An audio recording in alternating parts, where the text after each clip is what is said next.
Lo que van a escuchar a continuación no es una historia, es una histeria. Y trata sobre el impresionante impresionismo del pincel de Clausel.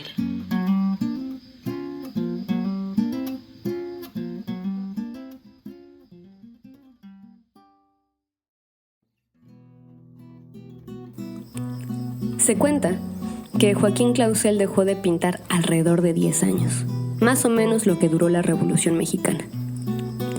Las razones precisas por las que decidió dejar de hacerlo no están del todo claras. Podríamos pensar, por lo poco que sabemos, que una de esas razones fue que sus hijos no le entendieron a sus pinturas. Luego, que esta actividad no era en realidad su profesión, y por lo que le dijo a Diego Rivera en aquella entrevista, que para él pintar solo había representado pérdidas y pérdidas. A pesar de ser uno de los pocos intérpretes mexicanos del impresionismo, creo que tuvo poca consideración con su propia capacidad. Y se entiende, la vida del licenciado Clausel transcurrió en épocas de decadencia institucional y de guerra de revolución, además de estar marcada por la orfandad, la represión y el exilio. No es de sorprender que bajo tales condiciones históricas y vitales, los talentos más delicados se marchiten tan pronto. No obstante, esto no quiere decir que nunca hayan florecido y que incluso contra todo pronóstico retoñen. Así pues, este pequeño cuento de la vida real tuvo un final feliz, al menos el más feliz que pudiera tener un cuento como este.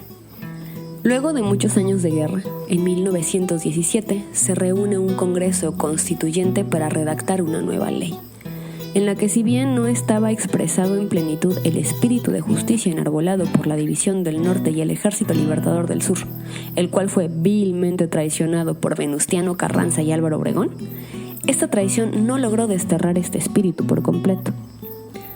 Parece que la lucha revolucionaria es así. Se batalla e incluso se da la vida por un ideal. Pero este mundo material casi nunca está a la altura de la perfección de la justicia por la cual se combate. Y lo que se gana, aunque siempre es mucho más de lo que se ha perdido, jamás alcanza a cubrir el déficit de las añoranzas de la sangre que se ha ofrendado. Cada revolución tiene un final feliz, al menos tan feliz como lo pueden tener las revoluciones. Así, en 1921, Joaquín Clausel regresa con el gremio de pintores, participando en la exposición de la Academia de Bellas Artes, con muchas pinturas, algunas que había hecho antes de la guerra, pero otras eran nuevas.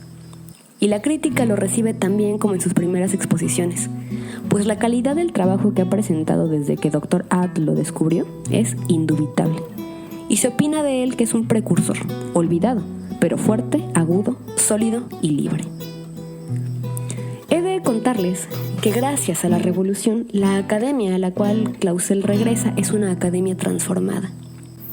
El grupo de artistas progresistas y politizados, del que su amigo Gerardo Murillo formaba parte, supo aprovechar muy bien los vientos de cambio. La dirección que había tomado la cultura mexicana ya no era la del afrancesamiento porfirista que miraba el pasado colonial con pleitesía, sino que la mirada ahora se dirigía al interior y contemplaba la fuerza de su propia fisonomía a través del lente de las técnicas plásticas de avanzada, técnicas que supieron imponerse frente al conservadurismo academicista. Entre los resultados más relevantes de esta cultura revolucionaria, destaca la conformación de las escuelas de pintura al aire libre. Estas escuelas fueron producto de la huelga de la Academia de San Carlos de 1911 y se crearon a partir del cambio de la dirección de la institución. El academicismo porfirista había estado representado por el arquitecto Antonio Rivas Mercado y fue sustituido por el modernismo revolucionario, representado por el pintor de tendencias impresionistas y posimpresionistas Alfredo Ramos Martínez. La Comuna Mexicana había triunfado, y nuevos métodos pedagógicos y técnicas plásticas se enseñaban en espacios novedosos e insospechados, que incluían a un alumnado popular y variopinto. Clausel ya tiene más de 50 años para entonces, pero su estilo no desentona para nada en la nueva institución artística. Sin duda alguna, nuestro querido pintor campechano es un precursor, junto con Atl o Ramos Martínez, del modernismo mexicano. La mercadotecnia de productos de belleza nos ha convencido que las desventajas de envejecer son muchísimas. Pero aquí les quiero hablar de algunas de las ventajas. Yo pienso que la mejor de ellas es que al llegar a cierta edad, lo que antes causaba enojo, por ejemplo, que la gente no entienda tus ideas, deja de molestar. Comprendes que no es necesario defender tus ideas a capa y espada, porque los acontecimientos tienen su curso y que los pequeños espacios de transformación deben ser apreciados. Yo no he llegado a esa edad. Todavía me entristezco y me enojo cuando mis ideas no se aceptan y procuro defenderlas con todos los argumentos posibles. Pero probablemente cuando Clausel decide volver a pintar, no lo hace por insistencia de sus amigos, sino porque ya se ha liberado de muchas pasiones. Y pinta por la pintura misma. Y pinta el dichoso paisaje mexicano por el resto de sus días. Hasta que un buen día, ese mismo paisaje, no él, quien decide que ya ha pintado lo suficiente y lo abraza hasta asfixiarlo. Su amada tierra se derrumba sobre él y muere el 28 de noviembre de 1935 a los 69 años. Pero este cuento no debe acabar con la muerte. La muerte es solo un accidente más de la vida. Y si hacemos honor a la libertad, que fue siempre el componente más potente de la obra plástica de nuestro artista, nuestro pensamiento debe insistirse en la vida. Así les quiero contar qué otras cosas hizo Clausel luego de su exposición de 1921. 2 cosas las continuó haciendo de manera ininterrumpida. La primera fue seguir ejerciendo como abogado defensor pro bono y la segunda dedicarse a su ejercicio de pintor modernista. Pero también, según datos que aporta Antonio Saborit, en el año de 1926 ya era formalmente integrante de la Academia Mexicana de Artes Plásticas, siendo maestro de algunas materias en la Escuela Nacional de Bellas Artes, y en 1929 sabemos que fue director de la Escuela de Pintura al Aire Libre de Ixtacalco. En estas fechas se había redactado un programa que constaba de 4 materias básicas: dibujo, pintura mural, arte aplicado y reproducción original. Este programa comenzaba a gestar un cambio en la metodología y pedagogía de estas escuelas. Los programas eran flexibles, pues tenían la libertad de ser interpretados según las circunstancias y posibilidades de cada educando.